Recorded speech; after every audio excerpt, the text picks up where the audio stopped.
हाँ जी, hello students, welcome to C R international school online classes.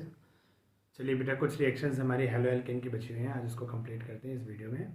तो कौन कौन सी हैं वो मैं स्टार्ट करता हूँ। पहले रिएक्शंस को पहले रिएक्शन कराता हूँ, देन उसके ट्रिक्स पे जाएंगे, ठीक है। तो देखो हमारे पास बेटा जो रिएक्शंस बची हुई हैं इसके वो कौन से हैं हमारे पास। देखिए सबसे पहले मैं एक आपको रिएक्शन कराता हूँ C2H5Cl, ठीक है। इसकी रिएक्शन है बेटा हमारे पास KCl के साथ। एक जो सेकंड नंबर की रिएक्शन है वो हमारे पास इसके पास किसकी है, C2H5Cl की रिएक्शन AgCl के साथ। C2H5Cl की रिएक्शन किसके साथ है बेटा हमारे पास, KNO2 के साथ। C2H5Cl की रिएक्शन है बेटा हमारे पास, है ना, AgNO2 के साथ। क्लियर है पॉइंट। ये 4 रिएक्शंस और आपको बेटा इसी पूरे पेयर के साथ ही याद रखना है। जैसे ये किसका पेयर है, KCN, मतलब CN का पेयर है, ये किसका पेयर है बेटा, NO2 का।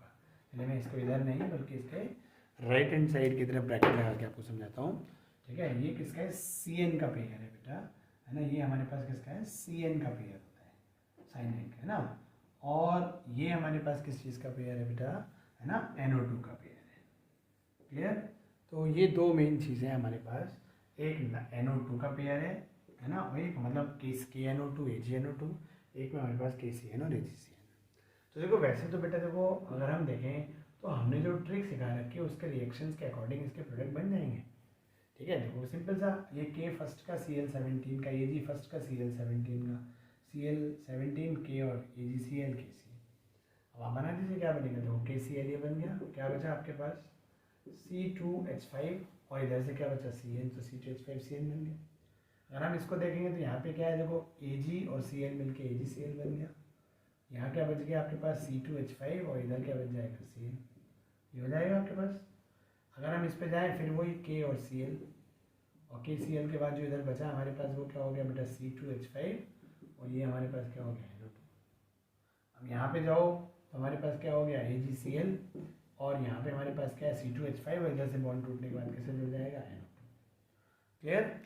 तो रिएक्शंस तो देखने में तो बहुत सिंपल लग रही है, ठीक है नहीं, कि भाई KCN AgCN KNO2 AgNO2, ठीक है। सीधा सीधा वही फर्स्ट और 17 वाले हमने आपस में भगा दिया, जो बचा उनको जोड़ के लिख दिया। लेकिन ये ट्रिक है बेटा, लॉजिक्स थोड़ी है, ट्रिक जरूरी थोड़ी हर जगह लगे, ठीक है नहीं। तो कहीं कहीं ट्रिक फॉलो नहीं होती। देखो ट्रिक का मीनिंग क्या होता है कि कोई एक ऐसा वे जो मोस्ट ऑफ द रिएक्शंस को कवर कर रहा है, एक मतलब एक जैसी पैटर्न की रिएक्शंस पे लग रहा है, लेकिन उस ट्रिक का मीनिंग कोई लॉजिक तो नहीं हो जाएगा, रीज़न तो नहीं हो जाएगा ना।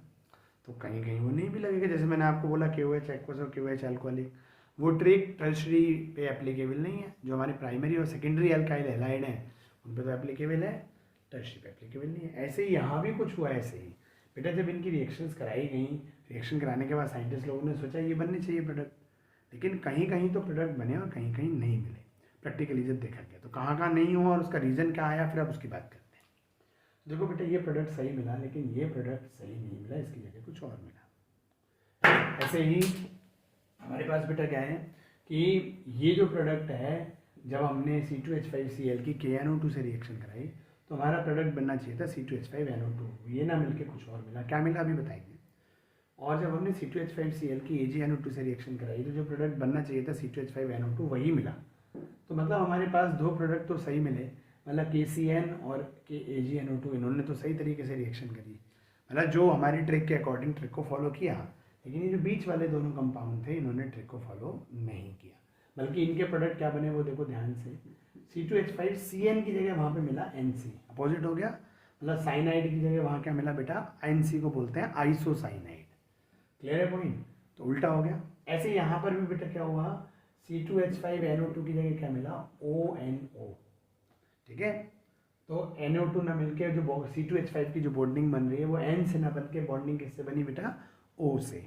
ऐसे यहाँ पर C2H5 की बॉन्डिंग C से ना बन के किससे बनी, N से बनी। Is it clear. तो इस तरीके से बेटा देखो हमारे पास क्या है कि यहाँ पे ये इश्यूज आए, ये प्रॉब्लम आई बेटा, ठीक है। तो अब ऐसा क्यों हुआ, तो उसका रीज़न देखो, जब साइंटिस्ट लोगों ने देखा तो इनका रीज़न, तो पहली बात तो ट्रिक देखो बेटा कि पहले देखो वही वाली बात हमारी कि हमसे रीज़न तो पूछेगा नहीं बोर्ड एग्जामिनेशन, हमसे तो रिएक्शन आएंगी, ठीक है। हमसे रिएक्शन कैसे आएंगी, तो मैं एक सवाल बता देता हूँ आपसे कैसे रिएक्शन आएंगी। जैसे मान लिया C2H5Cl और एरो पे लिखा आ गया जी KNO2, है ना, व्हाट इज A, ऐसे करके आ गया।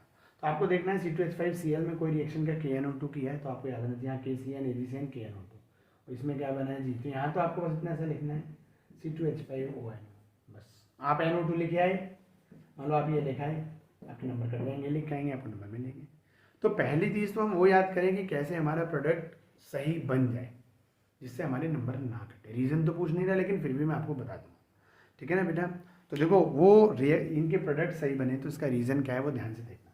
देखो ये पेयर है बेटा, ये KCN और AgCN, तो CN का पेयर है। इसमें जो पहले पेयर का जो पहला कंपाउंड है वो तो सीधे सीधे जाके ही जुड़ रहा है बेटा।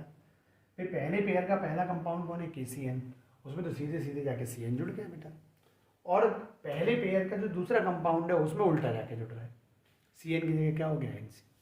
ऐसे आप इस पे ध्यान दो, पेयर पे KNO2 और AgNO2, इसमें दूसरे पेयर में दूसरा सीधे जाके जुड़ रहा है, तो पहले पेयर में तो पहला सीधे जुड़ रहा है और दूसरे पेयर में दूसरा सीधे जुड़ रहा है, ठीक है ना बेटा। तो इस तरीके से देखो यही हमारी ट्रिक है। एक तो आपको पेयर याद रखना पड़ेगा, ये ऊपर नीचे नहीं हो जाना चाहिए, ऑर्डर में इतना तो क्रैम कर सकते हो, इतनी सारी चीज़ें क्रैम करते हो कि KCN देन AgCN फिर KNO2 Ag, ये नहीं कि पहले KNO2 AgNO2 फिर KCN और AgCN, वहाँ सारा ट्रिक गड़बड़ जाएगी। तो ये तो इतना तो याद करो, KCN AgCN KNO2 AgNO2, तो पहले पेयर का पहला सीधा, दूसरे पेयर का दूसरा सीधा। तो पहले पेयर का पहला कौन है जी, KCN, दूसरे पेयर का दूसरा कौन है जी, KNO2 AgNO2। तो KCN में सीधे सीधे आके जुड़ेगा, AgNO2 में सीधे सीधे आके जुड़ेगा, बीच वालों में दोनों में क्या हो जाएगा उल्टा, CN की जगह NC और NO2 की जगह बॉन्डिंग किससे बन जाएगी, O से, ON। तो इस तरीके से पहले तो प्रोडक्ट आए। अब देखो इनके एक्चुअली रिएक्शन का, इनके क्या है, स्ट्रक्चर का चक्कर होता है, वो मैं आपको इसका रीज़न बता देता हूँ और थोड़ा ध्यान से देखना, ठीक है नहीं। तो इसमें रीज़न होता है बेटे, देखो जो HCN के स्ट्रक्चर होते हैं, HCN के दो स्ट्रक्चर होते हैं, ठीक। एक होता है हमारे पास ये रेजोनेंसिक स्ट्रक्चर +1 में आता है बेटा, एक HN डबल बॉन्ड C, ठीक है बेटा, कार्बन के 4 इलेक्ट्रॉन होते हैं ना, तो 1 2 और ये एक इसको लोन पे रहता है। तो जो सिल्वर होता है बेटा, सिल्वर आयन, वो तो रिप्लेस करता है इस H+ को, और जो हमारा K आयन होता है, K आयन की जो बॉन्ड एनर्जीज होती हैं, भाई देखो अभी आप ही सोचो कि हाइड्रोजन कार्बन से जुड़ रहा है या हाइड्रोजन नाइट्रोजन से जुड़ रहा है, क्या दोनों के बीच की बॉन्ड स्ट्रेंथ जो बॉन्ड एनर्जीज यहाँ होगी वही हाइड्रोजन की क्या यहाँ होगी, नहीं ना, डिफरेंट होगी ना। तो यहाँ से जो H आयन फ्री होगा और यहाँ से जो H आयन फ्री होगा, क्या सेम बॉन्ड एनर्जीज का होगा, नहीं ना। तो जो K आयन रिप्लेस करता है वो इस वाले स्ट्रक्चर की, वो रेजोनेंसिक फॉर्म को करता है, और सिल्वर आयन इस वाले को करता है। इसलिए जब सिल्वर से आया तो वो क्या बना, सिल्वर H की जगह आया तो AgNC बना, वही। तो यहाँ पर जो AgCN है, बेसिकली ये AgCN ना होकर क्या है बेटा, ये AgNC है एक्चुअल में, ठीक है। ये बेसिकली हम लिखते ऐसे हैं बट लेकिन अगर बाई स्ट्रक्चर देखें तो क्या है, ये AgNC है, इसीलिए देखो AgCl के साथ गया और NC जाके जुड़ गया। आगे समझ में। ऐसे ही बेटा सेम जो HNO2 होता है, इसके भी दो स्ट्रक्चर होते हैं, ठीक। एक होता है देखो HN डबल बॉन्ड O और एक होता है कोऑर्डिनेट O, और एक होता है HON डबल बॉन्ड O, ठीक है बेटा। तो जो हमारा सिल्वर होता है बेटा, वो रिप्लेस करता है किसको, Ag1 पॉजिटिव, इस वाले H+ को, और यहाँ पे जो रिप्लेस करता है वो इसको। तो देखो K वाले के साथ क्या बना है, आपके पास ONO बना है। तो बेसिकली ये जो चीज़ है, जो प्रॉपर स्ट्रक्चर है वो है ये, तभी तो K और Cl निकला और ONO से जाके बॉन्डिंग बना, क्लियर। तो ये रेजोनेंस स्ट्रक्चर, और बेटा देखो डिफरेंट डिफरेंट रेजोनेंसिक स्ट्रक्चर्स की जो वैल्यूज़ होती हैं, है ना, बॉन्ड एनर्जीज वगैरह क्या होती हैं, डिफरेंट। और आपको पता है केमिकल बॉन्डिंग में आपको सिखाया जाता है लाइक डिजॉल्व लाइक, है ना, बॉन्डिंग जनरली बनती है तो कहते हैं सिमिलर बॉन्ड एनर्जीज, है ना, ठीक है बेटा। तो इस तरीके से, तो बाकी आप बुक्स में पढ़ोगे तो डेप्थ में आपको ये रेजोनेंसिक बेस्ड रीजन मिलेगा, ठीक है। चलो तो हमारा ये एक पॉइंट हुआ। तो देखो ये तो कहीं पूछेगा नहीं आपसे, ये तो मैंने बता दिया बस आपको, लेकिन मेन रिएक्शंस आएंगी वो गलत नहीं होनी चाहिए। तो पेयर याद रहेगा KCN AgCN, KNO2 AgNO2, इसी ऑर्डर में चारों याद हो। पहले पेयर का पहला सीधा मतलब KCN सीधा, दूसरे पेयर का दूसरा मतलब AgNO2। तो AgNO2 में सीधे सीधे आके NO2 जुड़ गया, उधर KCN में सीधे सीधे आके CN जुड़ गया, बीच वालों में उल्टा कर दो, बस हो गया, सिंपल सा, ठीक है। चलो अब अगली में हम बात करते हैं बेटा, एक इस चैप्टर की लास्ट रिएक्शन बची है, वो हमारी कौन सी है बेटा, हॉफमैन अमोनोलाइसिस, ठीक है। और ये इंपॉर्टेंट नेम रिएक्शन भी है बेटा, और हमारे पेपर में काफ़ी आते हैं। और इसी का कॉन्सेप्ट बेटा हमारा जो लास्ट चैप्टर है अमीन्स वाला, वहाँ भी रिपीट करेगा। ठीक है, तो आप इसको थोड़ा ध्यान से देखना। ठीक है, रिएक्शन का नेम भी लिख देता हूँ आपका, हॉफमैन अमोनो है ना लाइसिस, है ना। अमोनो मतलब वर्ड आया अमोनिया से, एडिशन ऑफ अमोनिया।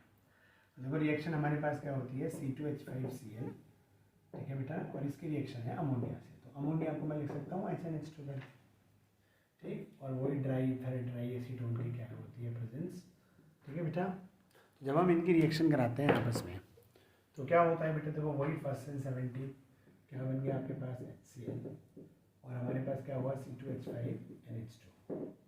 लेकिन ये जो N पर H होते हैं बेटा, आप याद करो, आपको +1 प्रेडिक्ट टेबल में सिखाया जाता है कि N पर lone pair bond pair repulsion होता है, जिसकी वजह से बेटा इनमें हाईली रिपल्शन होता है। रिपल्शन को कम करने के लिए नाइट्रोजन अपने लोन पेयर को दूर भगाने की टेंडेंसी रखता है, जिसको बेसिक कैरेक्टर बोलते हैं, एनविस बेस। समझ में आ गया। अब लोन पेयर तो ये तब किसी को दे पाएगा, या ये अमोनिया भी किसी को दे पाएगी जब कोई लेने वाला हो। लेने वाला ही नहीं है तो फिर क्या है, रिपल्शन तो बढ़ रहा है।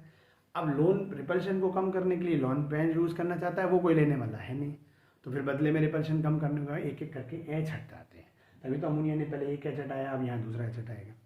ठीक है बेटा, तो यहाँ से फिर एक एच हटा, ठीक, तो फिर एक HCl बन गया, और हमारे पास क्या बन गया, देखो ये C2H5NH, ये हो गया इस टाइप से।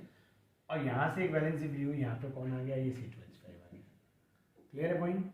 इसको मैं इकट्ठा करके क्या लिख सकता हूँ बेटा, देखो C2H5 होल ट्वाइस्ड NH आ गया।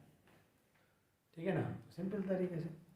अब देखो ये जो बना ये फिर रिएक्शन कर जाएगा, C2H5Cl और C2H5 होल ट्वाइस्ड NH। अब ये Cl इस H के साथ लेंगे, फिर क्या बना देगा बेटा, फिर एक HCl बना देगा, और हमारे पास क्या बन जाएगा, C2H5 होल थ्राइस N बना देगा। आगे पॉइंट समझ में क्लियर है। अब ये जो बना यहाँ पे ये बेटा अगेन रिएक्शन करता है, जो कंपाउंड बना है C2H5 होल थ्राइस N, ये इनसे मिलके कंबाइंड फॉर्म में बेटा देखो 3 C2H5 ये रहे और 1 ये रहा, टोटल कितने हो गए 4, और सबको कंबाइन करके इकट्ठा करके लिख दो, क्या बन गया देखो। मतलब मैं दोबारा रिपीट करा रहा हूँ, रिएक्शन थोड़ा ध्यान से देखना। जैसे पहले अमोनिया था, अमोनिया का देखो Cl है 17 का है फर्स्ट की तरह से, तो एक Cl एक H को लेके एक HCl बना गया, जो बचा उसको जोड़ के लिख दिया C2H5NH2 बन गया। लेकिन ये हाईली रिपल्सिव होती है, अपने H को निकालने की टेंडेंसी रखता है, तो इसलिए जैसे बनाई अनस्टेबल, इसको दोबारा लिख लिया। फिर ये तो कई सारे बचे हुए हैं बेटा, एक Cl इसके फिर एक H को लेके HCl बना दिया, जो बचा उसको जोड़ के लिख दिया, और इसको इकट्ठा करके ऐसे। फिर ये जो बना यहाँ पे तो बेटा दो एक H है, फिर और हाईली रिपल्शन, फिर एक Cl एक H निकल के HCl बन गया, जो बचा ये बन गया। अब इस पे लोन पेयर तो है और 3 R आ चुके हैं, और R आपको पढ़ चुके बेटा इंडक्टिव इफेक्ट। तो इंडक्टिव इफेक्ट नाइट्रोजन पे इलेक्ट्रॉन डेंसिटी को और बढ़ा रहा है, जिसकी वजह से ये और रिपल्सिव बनता जा रहा है। इसमें शुरू में अपने लोन पेयर को लॉस करने की टेंडेंसी इतनी नहीं थी, क्योंकि वहाँ पे उस पर H थे, लेकिन अब इन N पे क्या हो गए, 3 H की जगह 3 R आ गए, 3 टाइम्स प्लस आई इफेक्ट हो रहा है। तो अब नाइट्रोजन पे बहुत ज़्यादा रिपल्शन बढ़ गया, अब ये अपना लोन पेयर इस पर रुक नहीं पाता। तो अब ये किसको देता है, फिर यहाँ पे जैसे ही पॉजिटिव नेगेटिव आइन बनेंगे, ये उनमें से पॉजिटिव आइन को अपने एक लोन पेयर दे देगा। पॉजिटिव आइन कौन बनाएगा, R। तो इस तरीके से ये दोनों कंबाइंड होकर क्या बन गए आपके बेटा, C2H5 होल 4 NCl। ठीक है, अब इसको कंबाइंड लिखेंगे, तो ये यहाँ ऐसे प्रोडक्ट बना, और यहाँ बेटा ये खत्म हो गया, यहाँ ये प्रोडक्ट बना और यहाँ ये खत्म हो गया, यहाँ बना और यहाँ खत्म हो गया। तो हमारे पास क्या बचा, 1 2 3 4, तो 4 molecule of C2H5Cl plus 1 molecule of ammonia. ठीक है बेटा, ड्राई ईथर। इधर क्या बना, जो मेन ऑर्गेनिक प्रोडक्ट है वो C2H5 whole 4 NCl plus 3 molecule of HCl, ये बन गया। तो ये कंबाइंड इक्वेशन है हॉफमैन अमोनोलाइसिस की। आप जो लिखना चाहें, जो आपकी मर्जी, ठीक है नहीं बेटा, जो भी आप लिखना चाहें। तो इस तरीके से ये कंबाइंड रिएक्शन हुई। ठीक है, तो अब हमारी बेटा जो हेलो एल्केन है उसकी सारी रिएक्शंस खत्म हो गई। ठीक है, जो हमारी केमिकल प्रॉपर्टीज़ हैं। अब अगली वीडियोस में हम हेलो एल्केन की प्रिपरेशंस लेंगे, जिसमें बेटा हेलो एल्केन प्रिपेयर होगा। क्लियर है पॉइंट? Okay, thank you.